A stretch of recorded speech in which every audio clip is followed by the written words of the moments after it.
Spotlight. Hey, thanks for being here. And let's start off with this technology that, people hear about it. They hear AI. Of course, when I hear AI, I think of Terminator. I think of the Matrix. I think of when the robots, they rose up and they attacked the human species.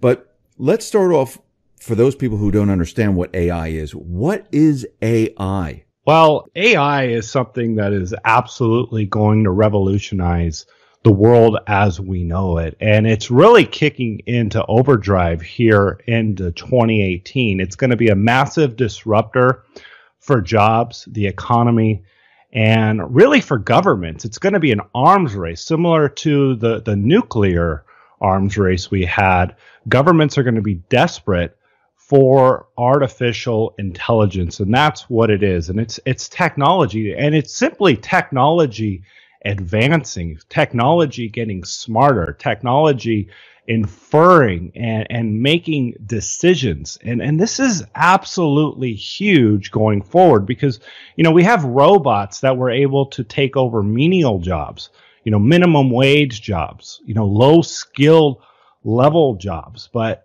now robots are moving into the higher levels and deciphering things that are very, very important. I mean, if you go all the way into the military situation, we're going to have robots deciding whether or not someone should live, to hit the kill switch on somebody. And that is absolutely huge.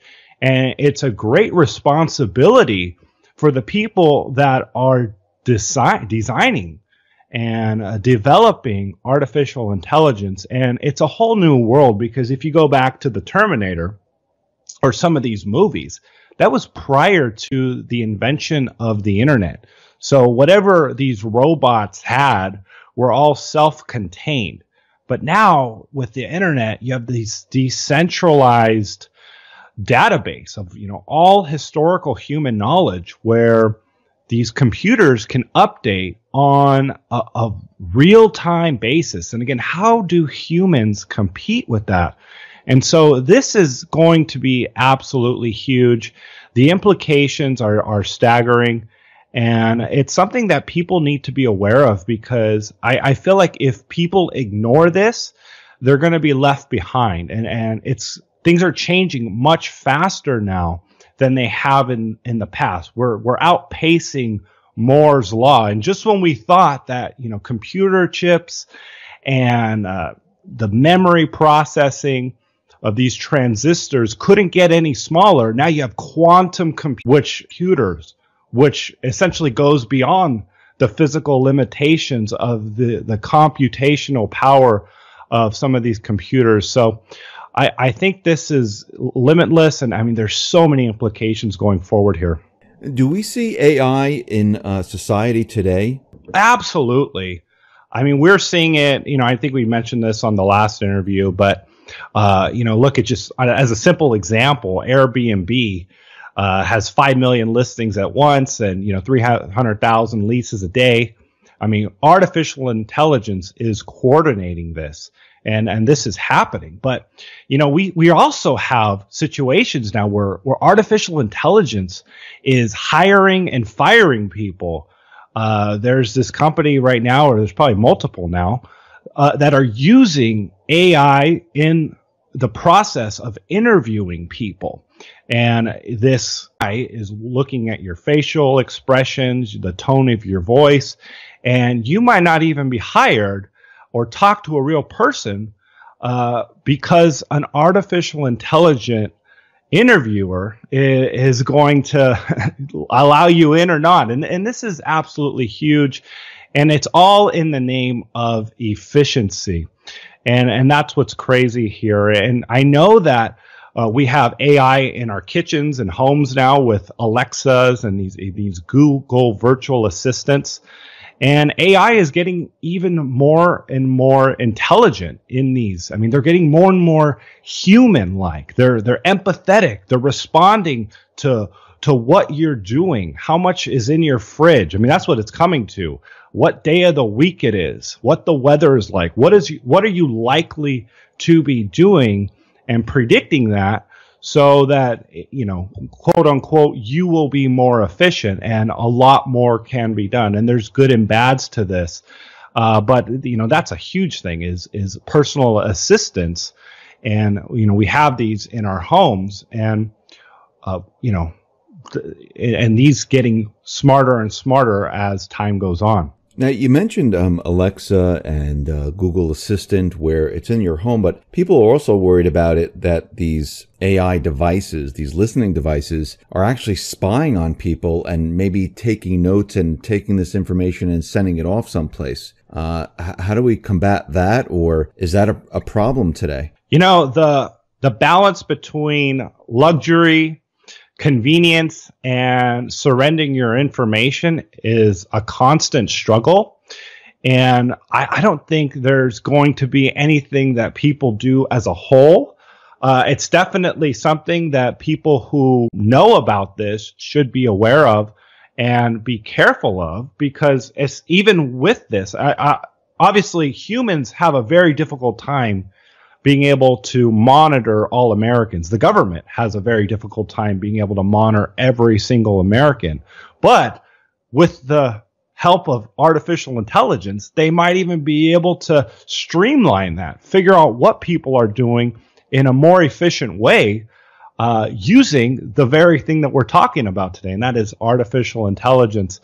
So, I think it's one of those things where, the government isn't necessarily, looking to pinpoint one specific person, but when they need to go after you, it's on this database. They can do whatever they want with that database, especially when they want to go out after you. So it's definitely something people need to be aware of, especially if you want your freedom and your privacy. It's not about you doing something wrong, but it's about protecting your privacy. And that's just one of those inalienable rights that we've had going back to the founding days of our country. So let's talk about how AI is going to impact jobs. I mean, if you think about it today, we have robots today that are working on the assembly lines and things like that. We have kiosks like a McDonald's where you can, punch in your order and things like that. What else is AI going to do in the job market where it's going to,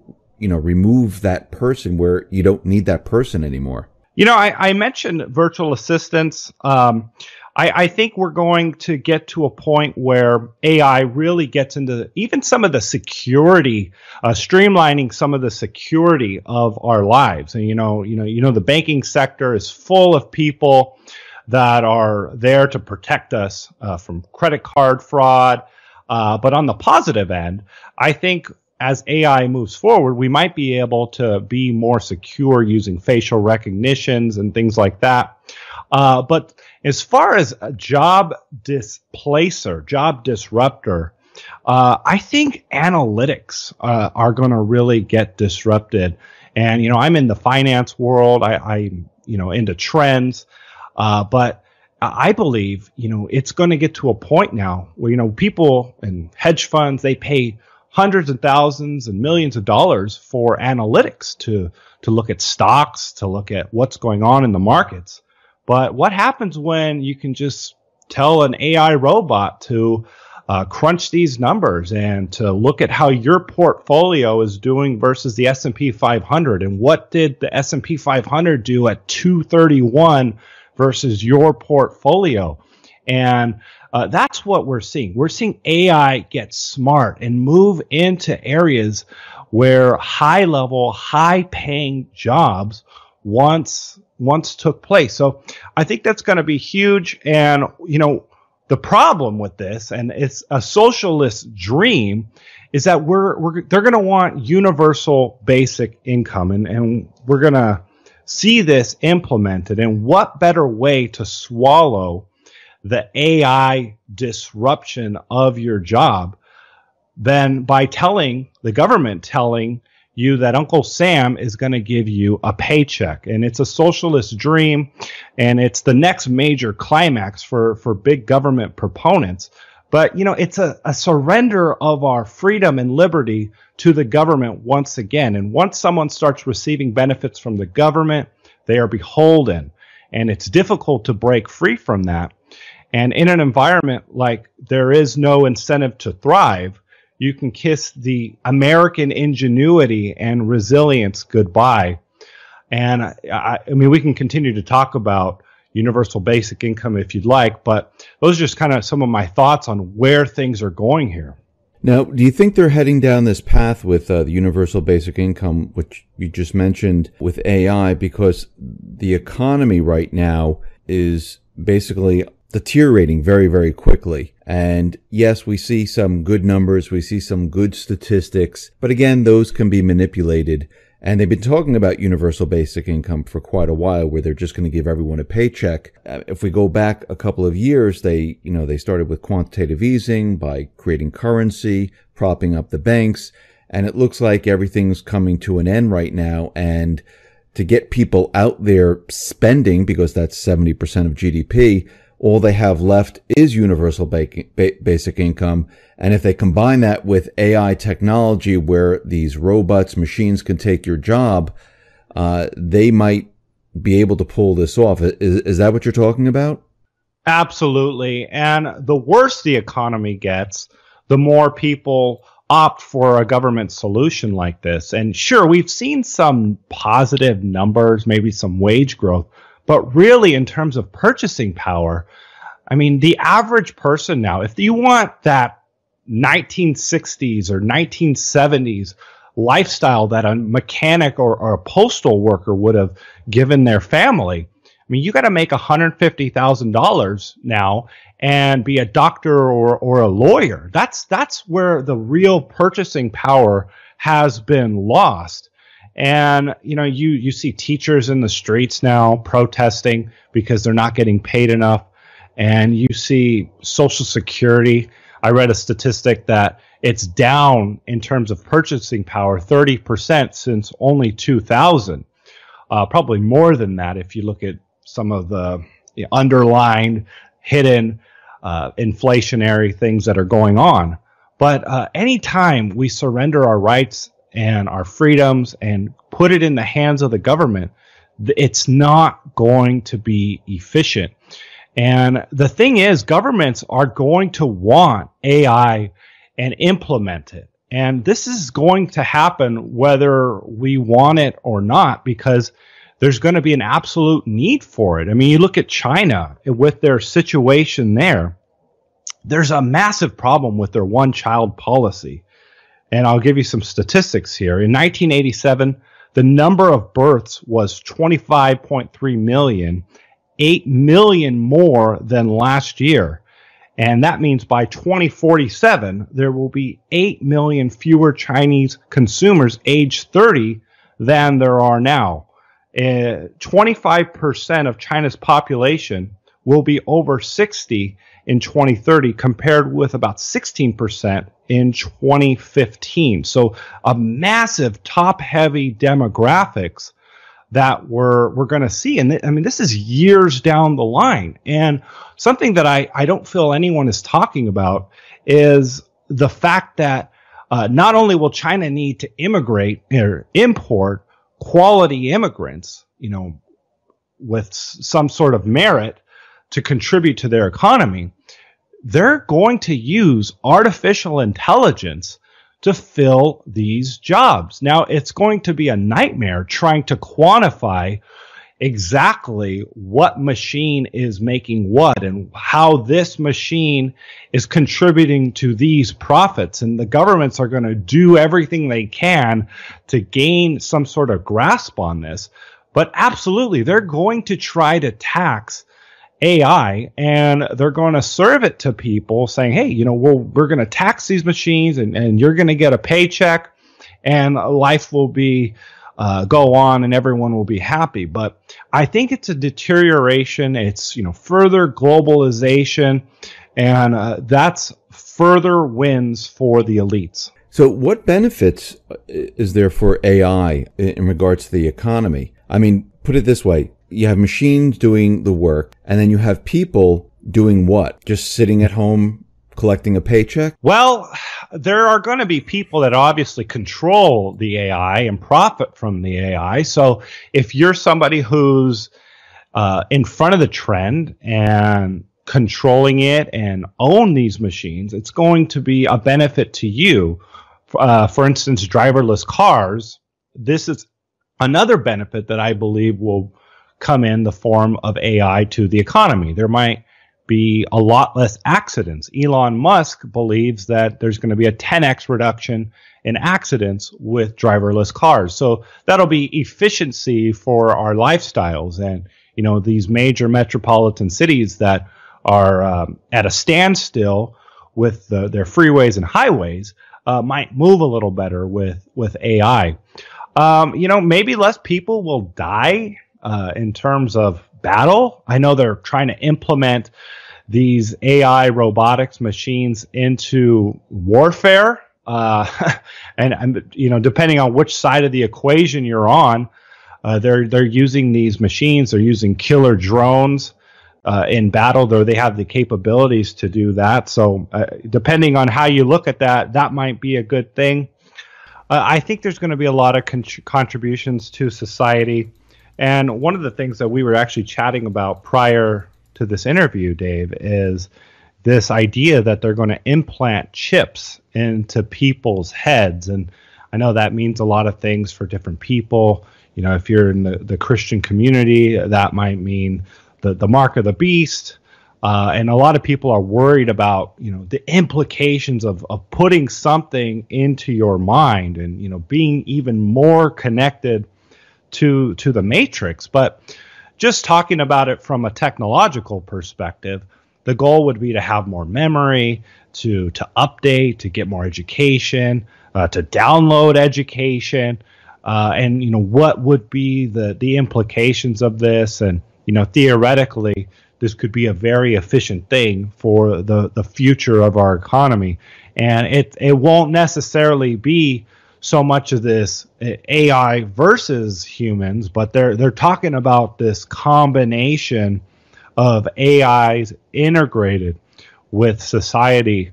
And there's the PwC report that said that AI will contribute $15.7 trillion to the world economy by 2030, more than the current output of the combined efforts of China and India. So this is going to be very, very big deal going forward.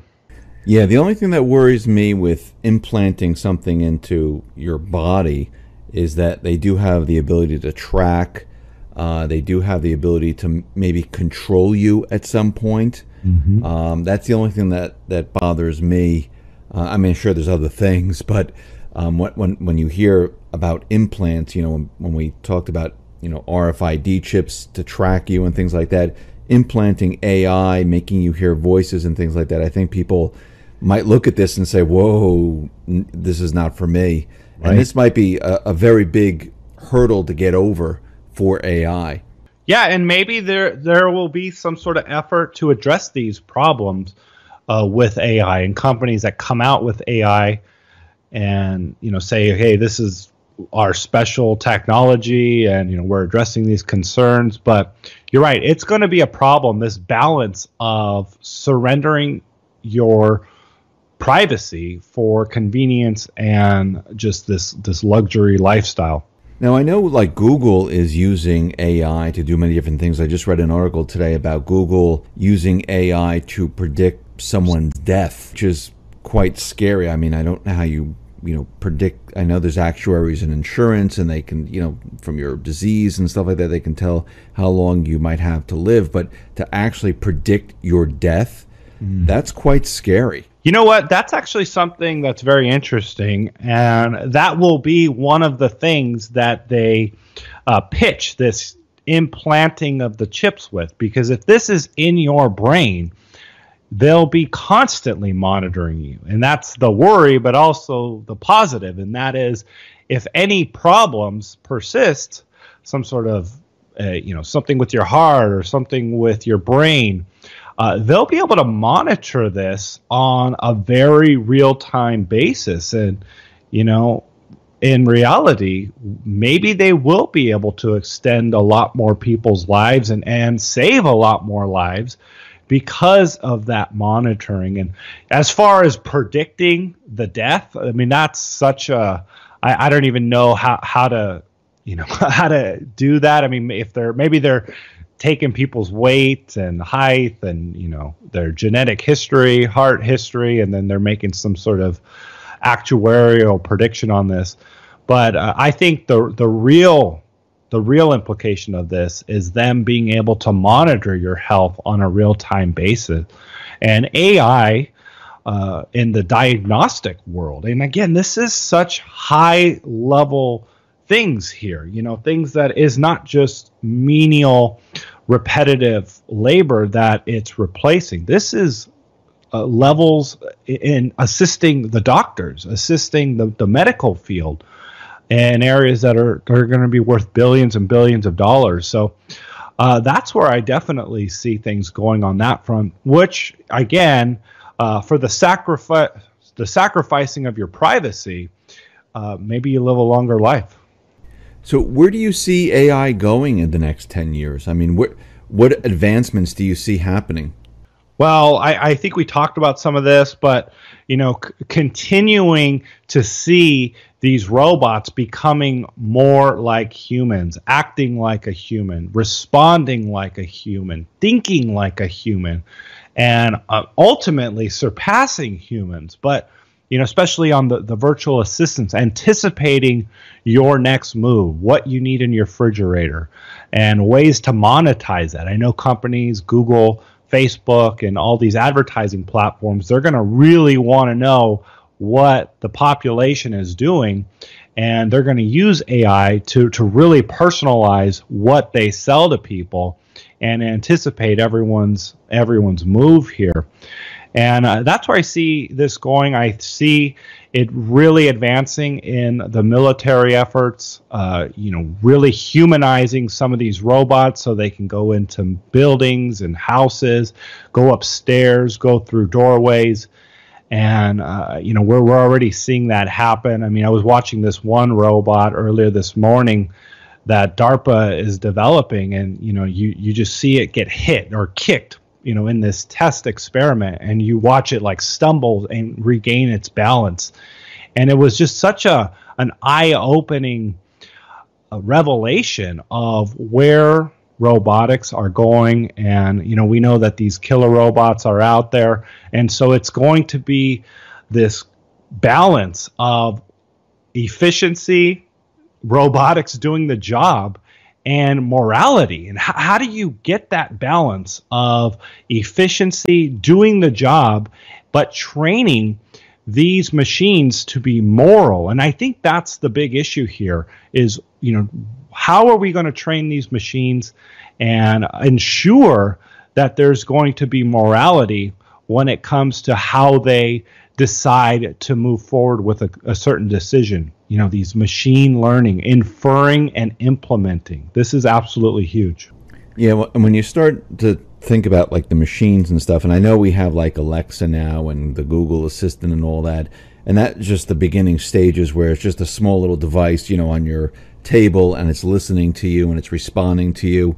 But eventually, I'm seeing, and this is what I'm getting from you, is that these little units will become moving assistants, where they'll look like humans, in robot form, but those will be your assistants, and they'll be connected to these companies where they'll be doing the tasks for you. Absolutely. And, and who knows what it'll look like, the job landscape. Maybe you'll have an avatar working in the downtown office, and you're at home, and it's doing your job, representing you in a certain way. I think that's definitely something that we'll see. AI in the medical field, doing the job of a doctor who might be error prone, but if they can get a machine to have a steadier hand than a doctor going into very, very specific jobs like working on the eye or going into brain surgery sort of details. I mean, this is where AI is going. And again, that's the positive along with the negatives of all of this AI connected to the world, exposing your personal freedoms and your privacy to the world. And that's where I see the balance between all of this.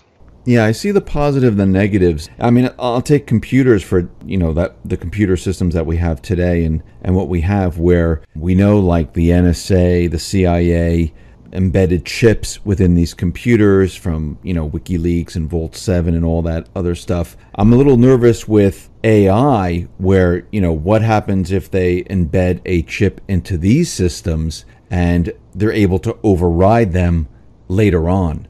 I mean, I know there's a huge amount of positive things that we can say about, robots helping you, AI helping the medical industry, but I'm also worrying about the government, like the deep state, where they've had control with your iPhone, with your computer systems and everything else. They can do this with robots, with AI and things like that, where they embed these chips and at any time can control them to maybe commit a crime. Maybe it will be blamed on you.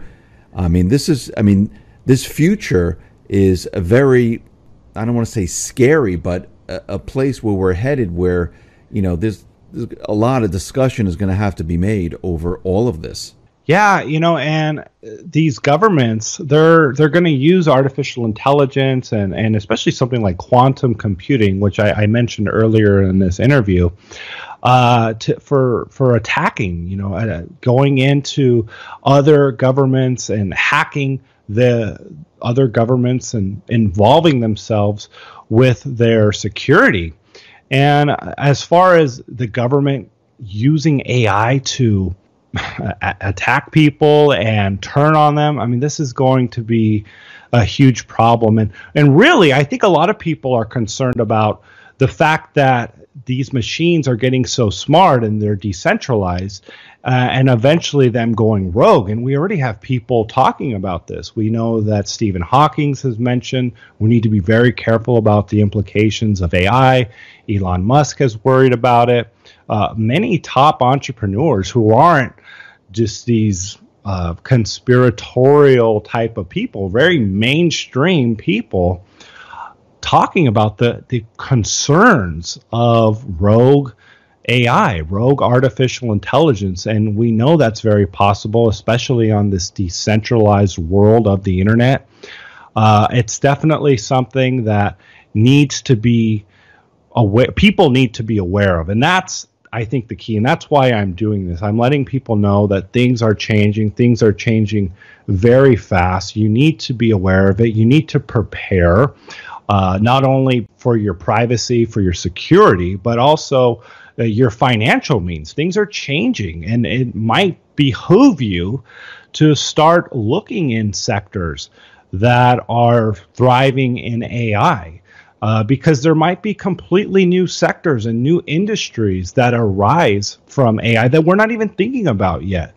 And that's a very, very real fact here, and something that I think many Americans are very complacent about. They're not anticipating change, and we are changing faster now than at any other time in history. The world is globalizing, and things can turn on a dime. So I think it's very important to pay attention. And, having said that, I'd like to encourage people to visit crushthestreet.com/AI. We wrote a report there, a special report that people can download and read and just kind of get some thoughts and expand their minds on where AI is headed and how to prepare for this.